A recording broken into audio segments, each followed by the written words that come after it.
का क्षेत्रफल, त्रिभुज का क्षेत्रफल। देखिए त्रिभुज का क्षेत्रफल किस तरह से, मतलब कितने तरीके से हम निकाल सकते हैं। जैसे मान लीजिए त्रिभुज कोई भी दिया हो, ABC क्या है, एक त्रिभुज है ना, और ये त्रिभुज आपको कैसा दिख रहा है, न्यून कोण त्रिभुज दिख रहा है ना ये। और याद रखिएगा न्यून कोण त्रिभुज का यदि लंब खींचा जाए ना किसी भी शीर्ष से, A से खींचो चाहे B से खींचो चाहे C से खींचो, लंब खींचा जाए, मान लीजिए हम A से खींच रहे हैं, सामने वाली भुजा कौन है, BC, ये लंब यहाँ पर आएगा, ये होगा M। तो AM यहाँ पर क्या है, त्रिभुज ABC की ऊंचाई, क्या है ये, ऊंचाई है, इसको हम चाहे तो H भी मान सकते हैं, ऊंचाई H इकाई। आया समझ में? देखिए ध्यान से, जब त्रिभुज की ऊंचाई H हो गई तो ये देखेंगे कि लंब कहाँ है, BC पर है ना, कहाँ लंब है, BC पर। यहाँ AM जो है लंब है BC पर, लंब कहने का मतलब BC पर ही खड़ा होके BC से 90 डिग्री का कोण बना रहा है, समझ में। और BC जो है ना इसका कहलाएगा त्रिभुज ABC का आधार हो जाएगा, ये क्या हो जाएगा, आधार, जिसको हम B से डिनोट करते हैं, किससे, B से डिनोट करते हैं। यदि ऐसा मतलब आपको दिया हो, त्रिभुज की ऊंचाई दी गई हो, अच्छा उसका आधार दिया गया हो, तो यहाँ से निकालेंगे। इसलिए त्रिभुज ABC का क्षेत्रफल, ABC का क्षेत्रफल बराबर 1/2 गुणे आधार गुणे ऊंचाई, आधार गुणे ऊंचाई है ना, वर्ग इकाई, वर्ग क्षेत्रफल का यूनिट क्या लिखेंगे, वर्ग इकाई। वर्ग माने ये भी इकाई है, ये भी इकाई है, 2 इकाई गुणा हुआ तो क्या बनेगा, वर्ग इकाई।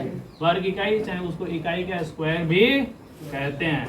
इसको क्या लिखेंगे, 1/2 गुणे B गुणे H वर्ग इकाई। समझ में है?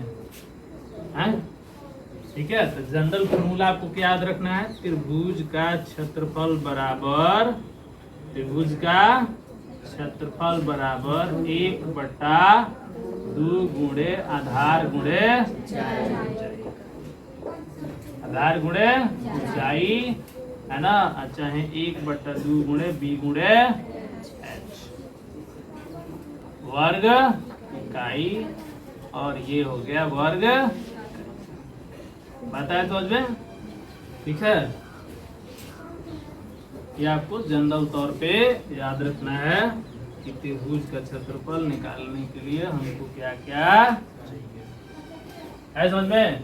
तो त्रिभुज का क्षेत्रफल निकालने के लिए हमको ऊंचाई चाहिए और आधार चाहिए। ऊंचाई यानी जहां ऊंचाई खड़ा होगा वही उसका आधार होगा। ऊंचाई किस पर खड़ा है, BC पर, आधार कौन है, BC। यदि मान लीजिए कि ऊंचाई यदि AC पर खड़ा हो जाए तो बोलो इस ऊंचाई का आधार कौन बनेगा, AC। यदि ये ऊंचाई C से खींचे और ये AB पर खड़ा हो जाए तो बोलो इसका आधार कौन बनेगा, AB बनेगा ना। ये देखो ध्यान से, यदि C से खींचे तो आधार AB, यदि A से खींचे तो आधार BC, और B से शीर्षलंब खींचे तो आधार AC। ये कॉन्सेप्ट आप लोग को याद रखना है, ऐसा में जहां से शीर्षलंब खींचा जाए, जिस शीर्ष से, उसके सामने वाली भुजा ही क्या होती है, उसका आधार होती है। समझ आ रहा है? तो आधार जो है आप निकाल सकते हैं, ये चीज आएगा यूज में कब, जब हम लोग समरूप त्रिभुज पढ़ेंगे तब सेल्स में जो है ये कंडीशन आएगा, वहां पे इस चीज को समझेंगे। आए समझ में, है ना? तो इस चीज को ध्यान में रखिएगा कि त्रिभुज का क्षेत्रफल कैसे निकालते हैं। ठीक है, तो शीर्षलंब कहीं भी हो सकता है, तो शीर्षलंब आपको ड्रॉ करना है तो आप किसी भी भुजा से खींच सकते हैं, किसी भी शीर्ष से खींच सकते हैं। बताओ त्रिभुज के कितने शीर्ष, 3 ना, ABC। A से खींचेंगे तो ऊंचाई BC पर खींचाएगा, B से खींचेंगे तो ऊंचाई AC पर खींचाएगा, और C से खींचेंगे तो ऊंचाई बोलो AB पर खींचाएगा। ऐसा में यदि उसकी ऊंचाई H1 है, इसकी ऊंचाई H2 है और इसकी ऊंचाई H3 है, और ये हो गया मान लीजिए A, B और C। ऐसा में तो इन तीनों से आप फॉर्मूला निकालेगा ना क्षेत्रफल 1/2। यदि मान लीजिए H1 लीजिएगा तो बोलिए आधार कौन बनेगा, B ना, तो B गुणे H1।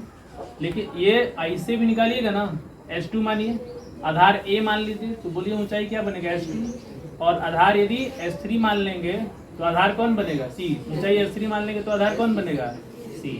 तीनों से निकालिएगा तो क्षेत्रफल क्या होगा, बराबर होगा।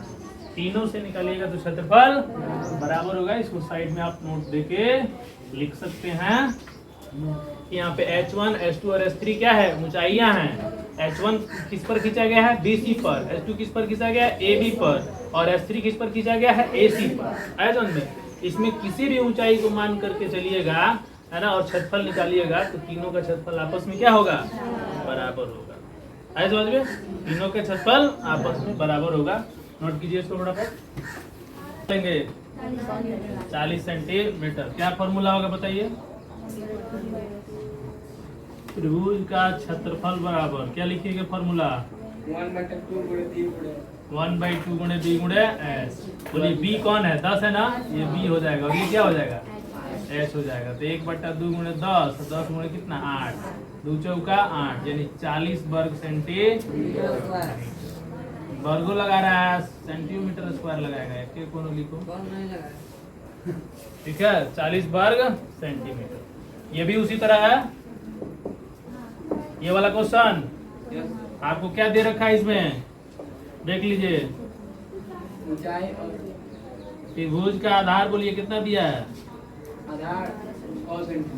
आधार b जो है 6 दिया है कि 12.6 दिया है, 6 सेंटीमीटर। ऊंचाई कितना दिया है, तब तो निकल ही जाएगा, हैं?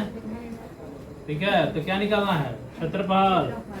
इसलिए त्रिभुज का क्षेत्रफल क्या फॉर्मूला लिखिएगा, 1/2 गुणे b गुणे s। b का मान बताइए 12.6, h का मान बताइए 3, ये कट जाएगा 2 6 12, 6.1, यानी 3 6 18.3 सेंटीमीटर।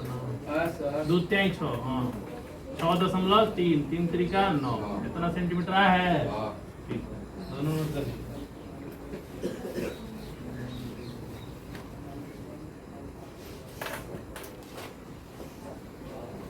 ये सब उतर गया इधर का।